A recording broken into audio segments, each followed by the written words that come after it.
Ano score mo, April? 20! Perfect. Bakit? Nag-aral kasi ako, hindi katulad mo.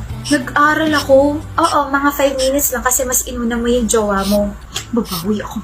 Makikita mo. E di bumawi ka, let's see kung sino mas matalino sa ating dalawa. Ano score mo sa exam? 41. 41? Wala ka pa sa kalingkingan ko, April. 48 ang score ko. Walang nagtatanong, Rona. Ito ang proof na I can multitask. Samantalang ikaw, wala ka na ng jowa. May 9 mistakes ka pa sa exam. Nakakairita yung pagmumukha mo habang iniinsulto mo ko. Ano ba mga mali mo? Yung computation. Mali yata yung ginamit kong formula. Patingin, pangit talaga ng sulat mo. Turuan mo ako, hindi ko sinabing insultuin mo yung penmanship ko. Napagbaliktad mo yung formula, ito dapat yung ginamit mong formula. Kunin mo libro mo, dali, explain ko. Ang baba ko, April! Kasalanan ko? Habang nagkukwis kasi tayo, binabangungot ako ng pagmumukha mo. Visit ka. Ano, ilang ka? 9. Ang baba nga! Ano ba mga sinagot mo? Pangalan ng jowa mo?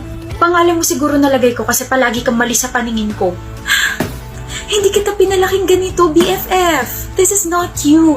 Wake up! Ilang ka ba? 9 rin. Pumali ako sa true or false eh. Tignan mo, 9 ka rin eh. Magkaaway ba kayo? Hindi. No? Eh bakit para magkalaban kayo lagi pagdating sa exams, quizzes at saka recitations? Para kayo nagpapayabangan ganun. Rona? Totoo ba yun?